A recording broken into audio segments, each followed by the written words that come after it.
ಬೆಂಗಳೂರಿನಲ್ಲಿ ಈ ಪಿ ಜಿಗಳನ್ನು ನಡೆಸ್ತಕ್ಕಂಥವ್ರು ಯಾವುದೇ ರೂಲ್ಸ್ ಆ್ಯಂಡ್ ರೆಗ್ಯುಲೇಷನ್ಸನ್ನು ಫಾಲೋ ಮಾಡೋದೇ ಇಲ್ಲ. ಈಗ GBA ಅವರು ಈ ಪಿ ಜಿಗಳಿಗೆ ಬಿಸಿ ಮುಟ್ಟಿಸುವಂತಹ ಕೆಲಸವನ್ನು ಮಾಡಿದ್ದಾರೆ.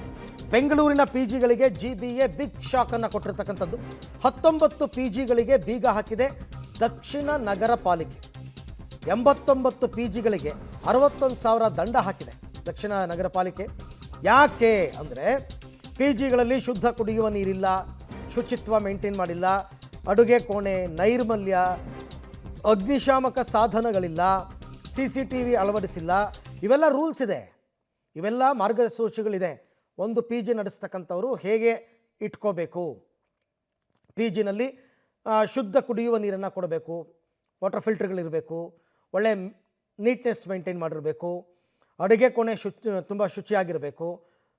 ಸೊ ಈಗ ಯಾವ್ಯಾವ ಪ್ರದೇಶದ ಪಿ ಜಿಗಳು ಅವ್ಯವಸ್ಥೆಯಿಂದ ಕೂಡಿವೆ ಅನ್ನೋದಕ್ಕೆ ಪದ್ಮನಾಭನಗರದಲ್ಲಿ 3 ಪಿ ಜಿಗೆ 5,000 ದಂಡ ಹಾಕಿದ್ದಾರೆ. ಇವೆಲ್ಲ ಬೆಂಗಳೂರು ದಕ್ಷಿಣ ನಗರ ಪಾಲಿಕೆಯವರು ಮಾಡಿರೋದು.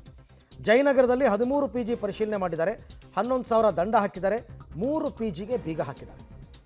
ಬೆಂಗಳೂರು ದಕ್ಷಿಣದಲ್ಲಿ 18 ಪಿ ಜಿ ಪರಿಶೀಲನೆ ಮಾಡಿದ್ದಾರೆ, 9,000 ದಂಡ ಹಾಕಿದ್ದಾರೆ, 4 ಪಿ ಜಿಗೆ ಬೀಗ ಹಾಕಿದ್ದಾರೆ. BTM ಲೇಔಟ್ನಲ್ಲಿ 24 ಪಿ ಜಿ ಪರಿಶೀಲನೆ ಮಾಡಿದ್ದಾರೆ, 3ಕ್ಕೆ ಬೀಗ ಜಡಿದಿದ್ದಾರೆ.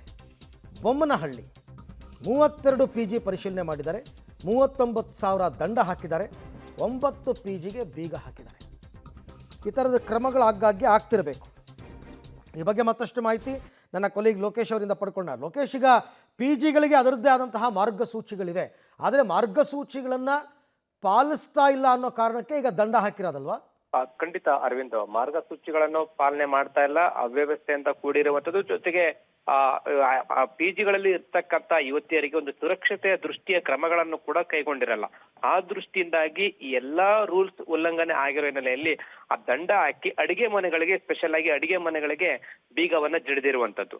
ಪಿಜಿಯ ಅಡಿಗೆ ಮನೆಗಳಲ್ಲಿ ಸ್ವಚ್ಛತೆಯನ್ನ ಕಾಪಾಡದೇ ಇರುವಂತದ್ದು ಮತ್ತೆ ಆಹಾರ ಸುರಕ್ಷತಾ ನಿಯಮಗಳನ್ನು ಕೂಡ ಪಾಲನೆ ಮಾಡದೇ ಇರುವಂತದ್ದು ಕೂಡ ಪತ್ತೆ ಆಗಿದೆ. ಹಾಗಾಗಿ ಬೀಗ ಹಾಕಿ ಅವರಿಗೆ ನೋಟಿಸ್ ಕೊಟ್ಟು ಮುಂಜಾಗ್ರತಾ ಕ್ರಮ ವಹಿಸಬೇಕು ಅಂತ ಹೇಳಿ ತಿಳಿಸಿರುವಂತದ್ದು. ಈಗಾಗಲೇ ದಕ್ಷಿಣ ನಗರ ಪಾಲಿಕೆಯಲ್ಲಿ ಸುಮಾರು 80,000 ಪಿಜಿಗಳ ಪರಿಶೀಲನೆ ಆಗಿ ಅದರಲ್ಲಿ ದಂಡ ಬಿಚ್ಚಿ 61,000ಕ್ಕೂ ಹೆಚ್ಚು ದಂಡ ಬಿಚ್ಚಿರುವಂತದ್ದು ಮತ್ತೆ 19 ಪಿಜಿಗಳಿಗೆ ಬೀಗ ಹಾಕಿರುವಂತ ಘಟನೆ ಆಗಿರುವಂತದ್ದು. ಈ ರೀತಿ ಕಾಲಕಾಲಕ್ಕೆ ನಡೀತಾನೆ ಇದೆ. ಬರೀ ದಕ್ಷಿಣ ನಗರ ಪಾಲಿಕೆ ಒಂದೇ ಅಲ್ಲ, ಬೆಂಗಳೂರಿನಾದ್ಯಂತ ಈಗಾಗಲೇ GBA ಅವರು ಸ್ಪೆಷಲ್ ಡ್ರೈವ್ ಅನ್ನ ಮಾಡಿ ಯಾವೆಲ್ಲ ಪಿಜಿಗಳಲ್ಲಿ ಸುರಕ್ಷತೆಯನ್ನ ಕಾಪಾಡ್ಕೊಳ್ತಾ ಇಲ್ಲೋ ಅಂತವಕ್ಕೆ ಬೀಗ ಹಾಕಿ ಕ್ಲೋಸ್ ಮಾಡಿಸುವಂತ ಕೆಲಸವನ್ನು ಕೂಡ ಮಾಡ್ತಾ ಇರುವಂತದ್ದು ಕಂಡು ಬರ್ತಾ ಇದೆ. ಪ್ರತಿಯೊಬ್ಬರು PG ಅವರು ಕೂಡ ಎಚ್ಚೆತ್ಕೊಳ್ಬೇಕಾಗುತ್ತೆ. ಸುರಕ್ಷತೆ ದೃಷ್ಟಿಯಿಂದ CCTVಯನ್ನು ಕೂಡ ಹಾಕ್ಬೇಕಾಗತ್ತೆ. ಆ CCTVಯನ್ನು ಕೂಡ ಹಾಕಿಲ್ಲ ಎನ್ನುವಂಥದ್ದು ದಾಳಿಯ ವೇಳೆ ಪತ್ತೆ ಆಗಿರುವಂತದ್ದು. ಹಾಗಾಗಿ ಈ ಮಟ್ಟಕ್ಕೆ ಬೆಂಗಳೂರಿನ PGಗಳು ನಿರ್ಲಕ್ಷ್ಯನ ವಹಿಸಿದ್ರೆ ಅಲ್ಲಿ ವಾಸ ಮಾಡ್ತಾ ಇರ್ತಕ್ಕಂಥ ಭದ್ರತೆ ಎಲ್ಲಿ ಸಿಗುತ್ತೆ, ಸುರಕ್ಷತೆ ಎಲ್ಲಿ ಸಿಗುತ್ತೆ ಅನ್ನುವಂಥ ಪ್ರಶ್ನೆ ಎದ್ದಿರುವಂತದ್ದು. ಹಾಗಾಗಿ GBAನವರು ಈ ರೀತಿಯಾದ ಕ್ರಮಗಳನ್ನ ಕೈಗೊಳ್ತಾ ಇರುವಂತದ್ದು. ಅರವಿಂದ್, ಥ್ಯಾಂಕ್ ಯು ಲೋಕೇಶ್, ತಮ್ಮೆಲ್ಲ ಮಾಹಿತಿಗಾಗಿ ಧನ್ಯವಾದ. ಎಲ್ಲ ಇಡೀ ಬೆಂಗಳೂರಿನಲ್ಲಿ ಈ ಥರ ಸ್ಪೆಷಲ್ ಡ್ರೈವ್ ಮಾಡಬೇಕು.